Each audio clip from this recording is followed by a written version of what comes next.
previous videos, we talked about the origins of the government debt crisis and the actual outbreak of the crisis. In the next couple of videos, we're going to focus on the measures taken by the Union and the member states to combat the crisis, to suppress it.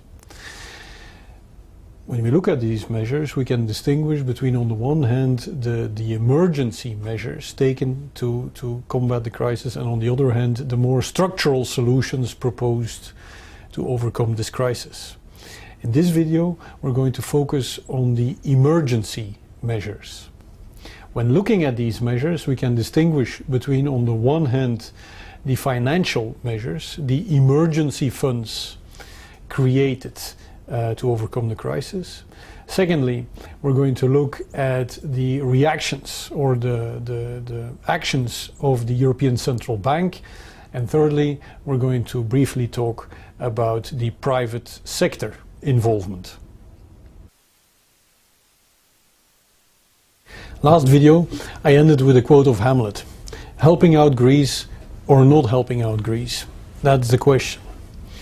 Well, in the end, it wasn't really a question for the member states. They didn't really have the option not to help out Greece. As a result of the internal market, the member states are simply too much intertwined. Letting Greece default would have enormous adverse financial consequences for many other member states. Therefore, it was in the end unsurprising that they decided to help out. Initially, they granted an assistance package of 110 billion euros to Greece. On the 2nd of May 2010, a Greek loan facility was set up with that purpose in mind. 80 billion of that 110 billion came from bilateral loans concluded between Greece and the member states, the Euro member states, plus the UK, Sweden and Denmark. The remaining 30 billion came from the International Monetary Fund. Barely 1 week later already, in the weekend of the 9th and 10th of May 2010, another assistance package was set up in the form of a so-called emergency fund. The reason was that it had become immediately clear that this Greek loan facility wasn't enough and that the risk that a crisis would spread to other member states was simply too high. This emergency fund set up in the week of 9 and 10 of May had a value of 750 billion euro. Because of the legal and political doubts surrounding the assistance of Greece, this emergency fund had a very complex structure. Ultimately, it would consist of 3 pillars: the own resources of the EU, an amount of money coming from the Euro member states, and a commitment from the IMF. Firstly, the first 60 billion would come from the European Financial Stability Mechanism. This mechanism is a European law construct laid down in Regulation 407 of 2010. This regulation has its legal basis in Article 122 of the treaty that provides for the possibility to grant assistance when member states are facing exceptional circumstances beyond their control. As I said, the 60 billion euros come from the own resources of the EU. Secondly, 440 billion euros come from the 17 Euro member states. They come from the so-called European Financial Stability Facility, which is not rooted in the European treaties, contrary to the European Financial Stability Mechanism. This European Financial Stability Facility, or the EFSF, is a special purpose vehicle that is based on Luxembourg law. It is a Société Anonyme, of which the 17 Euro member states are the shareholders. If a member state in financial trouble asks for financial assistance to the EFSF, it can grant such an assistance on the basis of strict conditionality. That means that the member state in question will have to agree to the imposition of austerity measures and will also have to agree to introduce stringent reforms of its economy. Thirdly, the International Monetary Fund committed itself to a contribution of 250 billion euros. All this together, we come to a serious firewall of 750 billion euros to overcome the euro crisis. Now, if we look at all this emergency fund certainly has a very complex nature.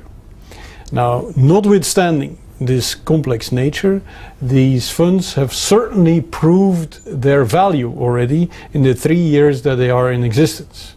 Because not only Greece, but also Ireland, Portugal and Spain have already benefited from financial assistance.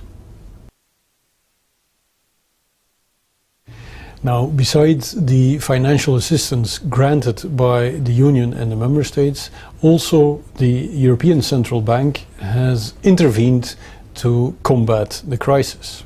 And since the outbreak of the financial crisis in 2008 already, the ECB has taken a number of rather unconventional measures.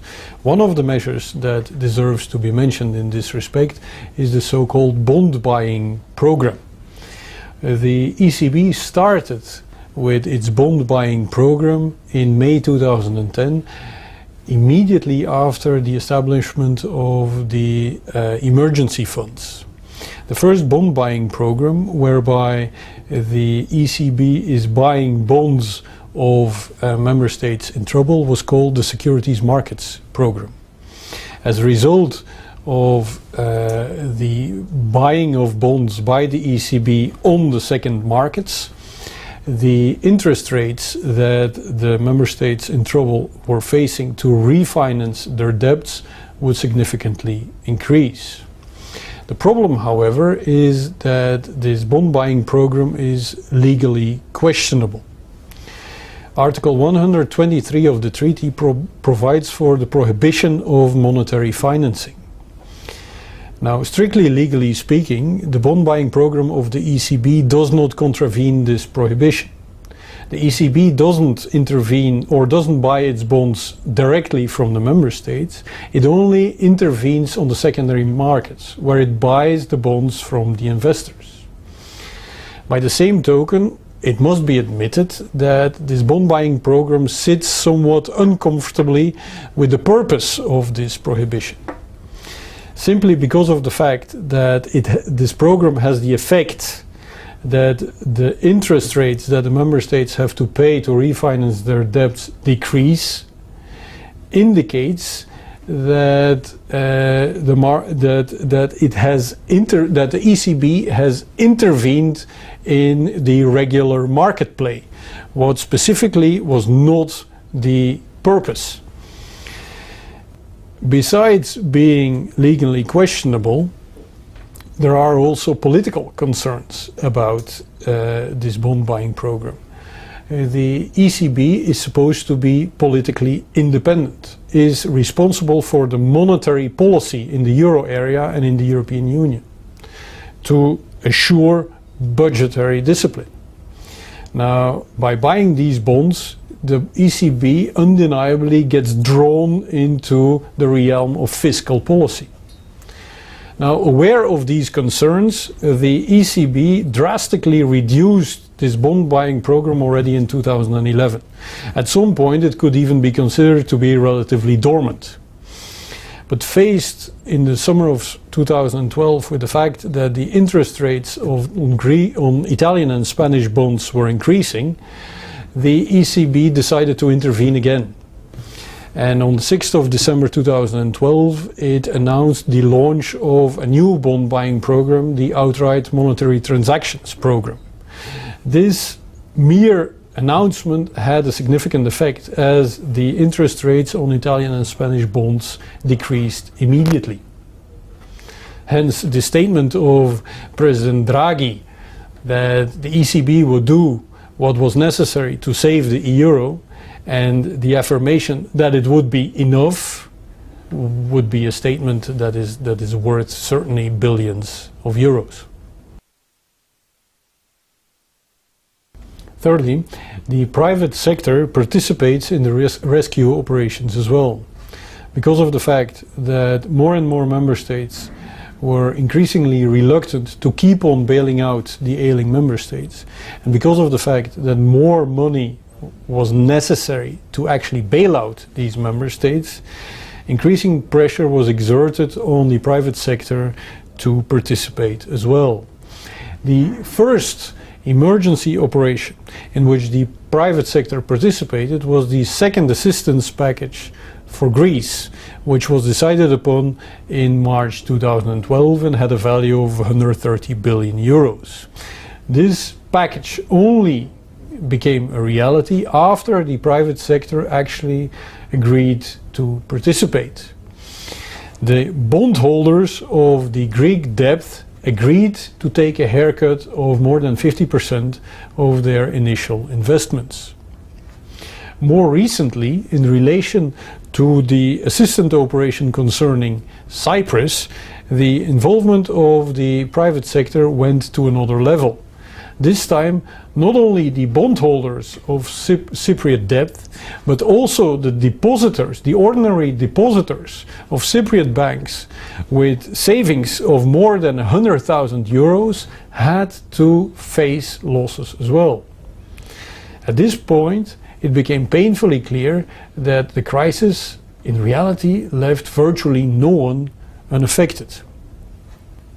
So, in this video, I have been focusing on the emergency measures to combat the crisis. In the next video, the focus will shift to the more structural solutions to the crisis.